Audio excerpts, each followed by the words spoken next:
The debate about migration in Germany has been dominating the headlines for a while now. The government is under pressure to curb irregular migration. The pressure was upped last month by the conservative opposition, the CDU, after an Islamist terror attack in the western city of Solingen left 3 people dead. The attacker was a rejected asylum seeker from Syria. On top of that, the historic wins of the far-right AfD party in 2 eastern states on a campaign mostly focused on its anti-immigration positions has also upped the ante. Across the political aisle and in the media, many are saying that Germany has to find a way to reduce the number of people entering the country. Germany, they say, is at its limits. But is that actually true? Let's take a look at some numbers. Is Germany going through a migration crisis? Populist politicians aren't the only ones pushing the narrative that Germany has lost control of immigration. Since 2023, immigration has been the most important issue for voters. What are the facts? In 2023, nearly 2 million people moved to Germany. More than 30% are EU citizens who have the right to free movement within the EU. Around 330,000 refugees applied for asylum in Germany that year. But that doesn't include Ukrainians, as they don't have to apply for asylum to stay in the EU. In absolute numbers, Germany takes in the most asylum seekers within the EU. But if we compare the number of applications with the size of the population, countries like Greece, Austria and Cyprus have significantly more refugees. And compared to the record-breaking year of 2016, when more than 700,000 people applied for asylum, the number is still low, although it is on the rise again since 2021. The debate here in Germany is quite complex. Many proposals have now been floated around on how to possibly curb migration, some of them more controversial than others. They touch on Germany's complicated federal government system and on the EU's asylum law. To gain more insight on the matter, we're now speaking to Svenja Niederfranke. She is a research fellow at the Center for Migration of the German Council on Foreign Relations. Ms. Niederfranke, thank you for joining us. And I would like to Thank you for having me. I would like to start off with the big question, the big issue at the moment. There's a lot of talk in Germany and a lot of people claiming that Germany is overwhelmed, it cannot deal with all the asylum seekers, the refugees that are in Germany at the moment. This is coming from the media. This is coming from all sides of the political debate. Is this true? Is Germany really overwhelmed?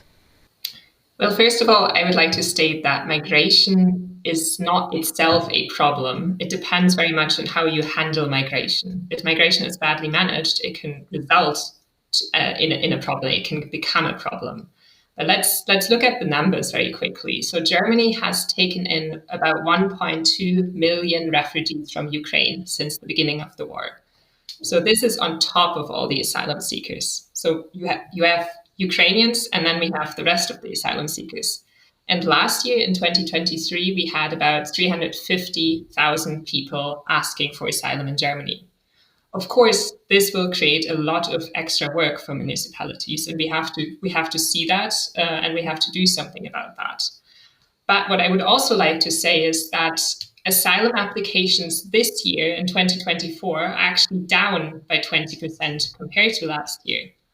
And in addition, I would also like to stress that there is no such thing as a fixed capacity for how many asylum seekers Germany can take in.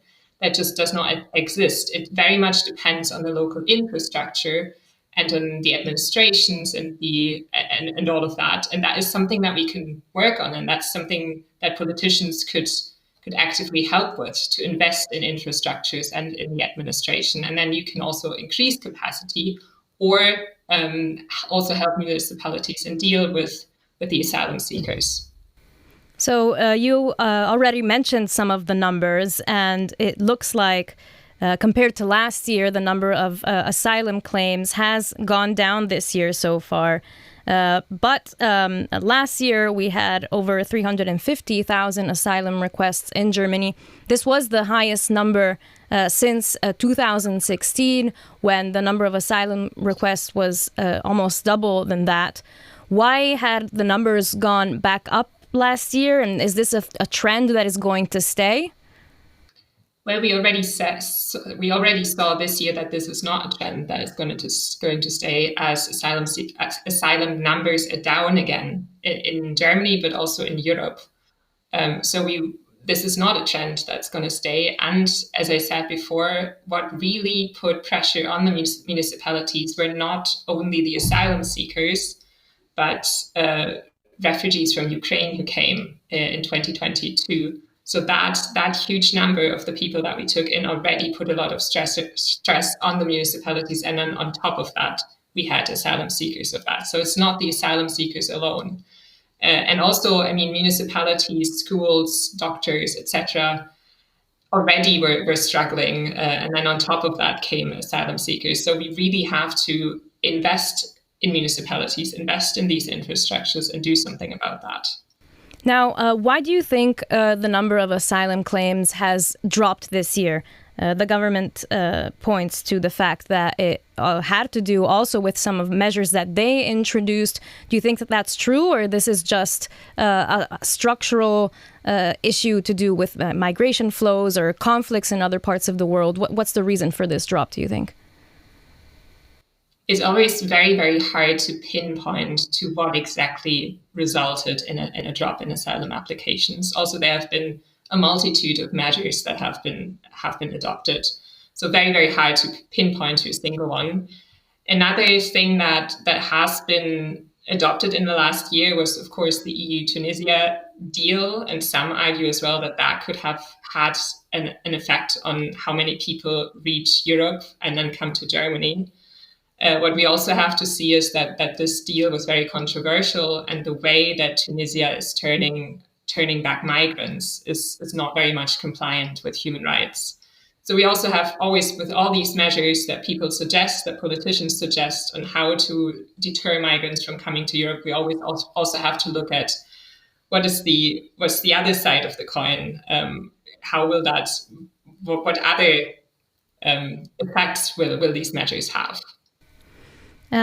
Another big topic that has been in the debate here in Germany quite prominently is that of the expulsion or deportation of people whose asylum claims were rejected, or who, for some other reason, don't have the legal right to stay in Germany. Now, if we look at the numbers here too, last year there were over 140,000 people who were required to leave the country, but only 16,000 people were actually brought out of Germany, actually left. Why is that?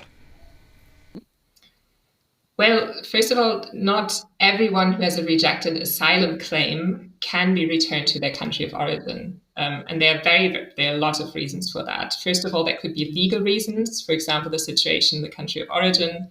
There could be medical reasons. The person, for example, also could be pregnant. There could be practical reasons, which is often the case, such as no valid identification documents, no passport. Organizational reasons is another reason why deportations fail, and that is often on the part of the German authorities who have to coordinate and carry out the deportations. And then a point that gets often discussed is cooperation with the country of origin. In order to return somebody, the country of origin needs to be willing to actually take back that person. And especially in situations where Germany does not have any diplomatic relations with the country of origin, this is extremely difficult to carry out. We've seen the government now has done the first deportation of people back to Afghanistan, something that hadn't happened in a few years since also the Taliban took over there. Is that something that is sustainable also for the future, also given that Germany doesn't really have any relations with the Taliban there? This was a very, very specific case, and this was specifically for criminals, criminals who committed severe crimes. So very, very specific example. And there, it has nothing to do with political will, whether or not you can deport somebody to their country of origin. As I said, there needs to be diplomatic relations, and it also needs to be practical feasible. In this case, Qatar carried out the flight, but it must have been, I would suspect that the German government must have paid for Qatar to carry out the flight, etc. So it's also a question of how much is Germany willing to pay to deport a couple of hundred people, or in this case, it was even, a handful of people, a little bit more than a handful of people. We've heard from the German Chancellor himself, Olaf Scholz. He said we have to pick up deportations on a big scale.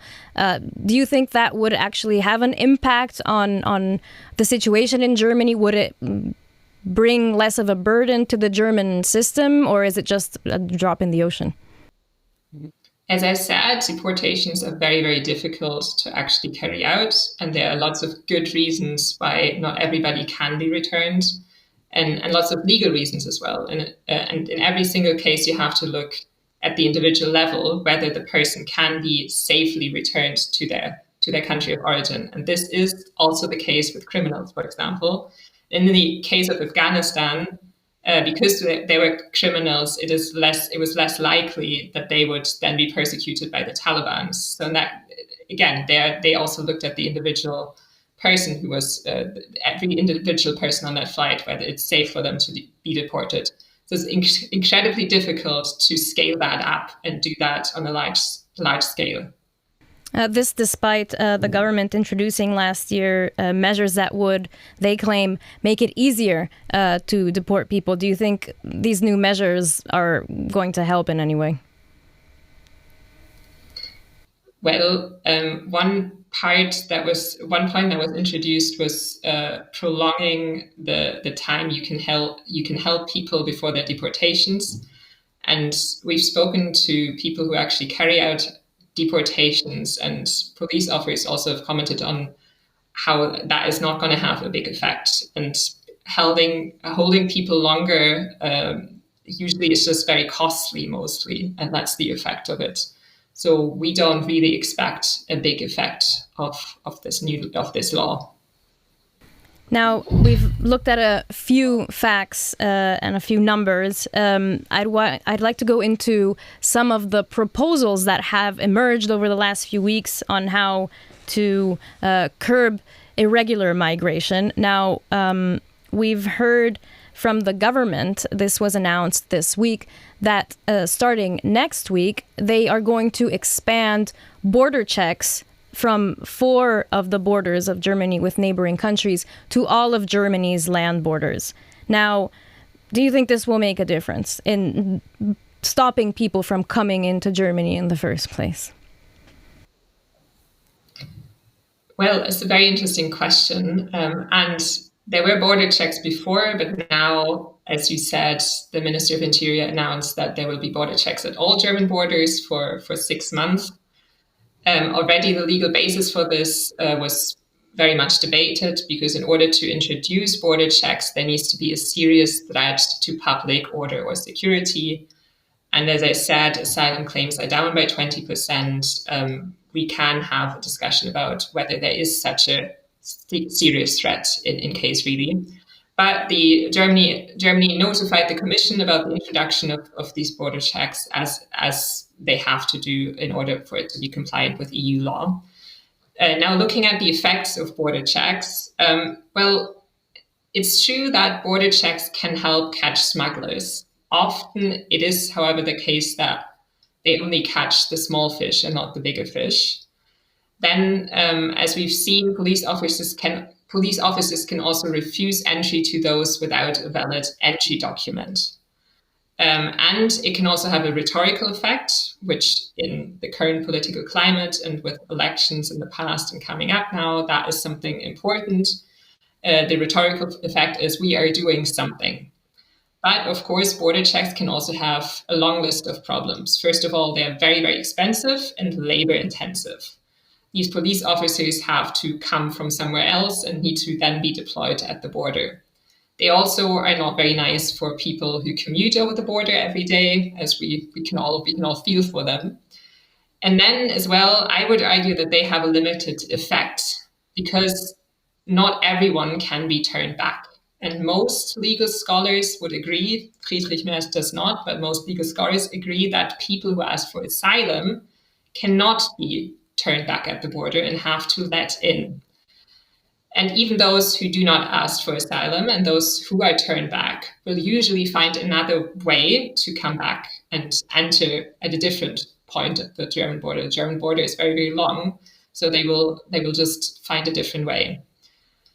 So the problem with border controls is always that there is no such thing as 100% control. That is never possible. And even if you build a fence, it doesn't necessarily divert migration. It doesn't deter migration, but rather diverts it. And on top of that, another big cost that we also have to consider and look at is the diplomatic cost of all of this, especially in souring relationships with Germany's neighboring countries. After Minister Faeser announced that there are going to be border checks, Polish Prime Minister Tast immediately said that this was unacceptable. Austria also said that they are not going to take back people from Germany.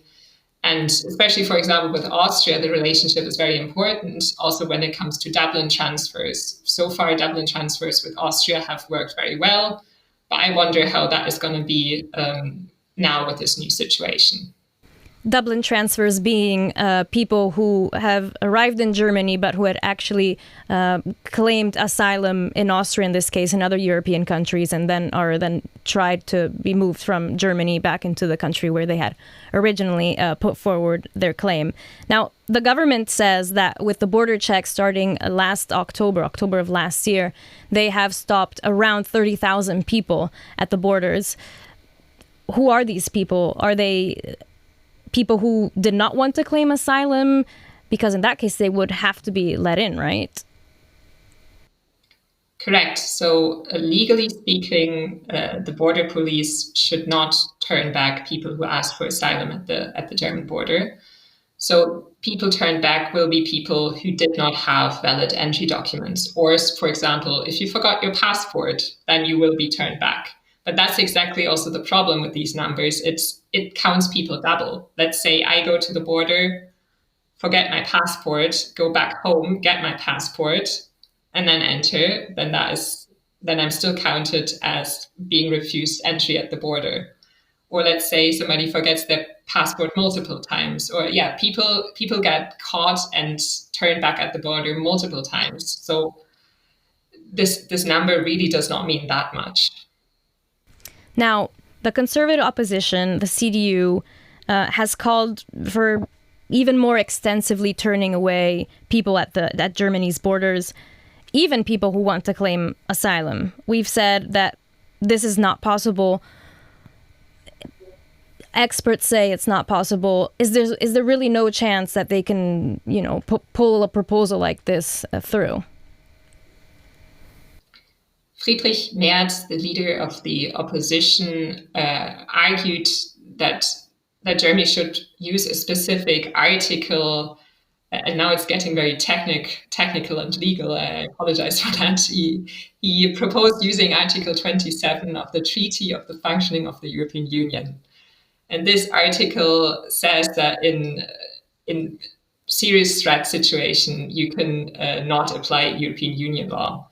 But many member states have tried to use this in cases of asylum, in cases where lots of people arrived and wanted to claim asylum. And the court so far every single time said that this was not lawful and you cannot rely on this article. I would say that there really is, most legal scholars agree that there is no legal basis for what Friedrich Merz is asking. At the same time, the government is now looking at a more moderate approach. They say they've come up with a plan that they're still checking to have detention centers at or close to the borders where asylum seekers can be held for the time necessary for their documents to be checked and to check whether they have already claimed asylum somewhere else in the EU.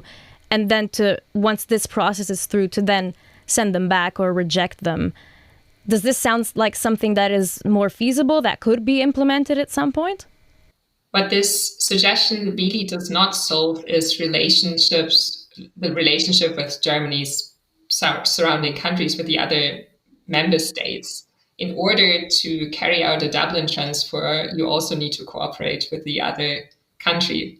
For example, as I said, Dublin transferred with Austria. Austria is the country where the third most deportations happened from Germany. So Germany deported a lot of people to Austria. These were all people that via the Dublin system actually had to apply for asylum, where their claim for asylum had to be assessed in Austria, not in Germany.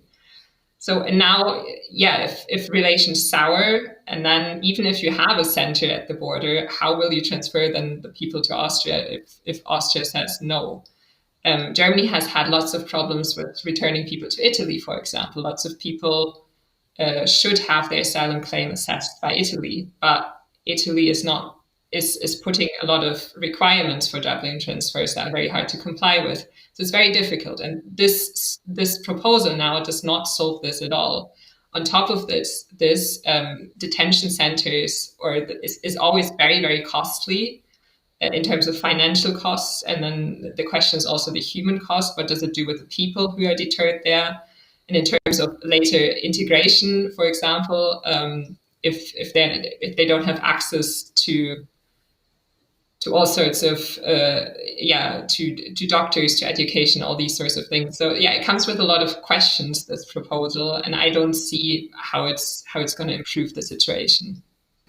You've mentioned before that there is actually a need for investment in integrating people, in supporting local authorities, schools, and local services to help support people coming to Germany. So do you think the answer actually lives there instead of all these other proposals that are being put forward? Is the answer, put more money in there, invest more in that direction? I would say that we are spending a lot of money now, or we would be spending a lot of money on these measures that are proposed now, where the effects are at best questionable. So I would agree, yes, the money would be better spent giving it to municipalities, investing in integration, investing in schools, in doctors, in all of these things, that the money would be better put there. And what do you think of this whole migration debate in Germany right now? Is it really Germany's biggest issue, or is the debate inflated? Is it more a question of scapegoating or political games? As I said, asylum applications are down 20%. But if you read the current narrative in the media, this is not portrayed at all. So it definitely has something to do with the elections that happened and also the election that will happen soon. And it is a scapegoat, and I would say the narrative and the discussions around it right now are really not helpful for anybody. That was Svenja Niederfranke. She is a research fellow at the Center for Migration of the German Council on Foreign Relations. Thanks a lot for talking to us. Thank you very much.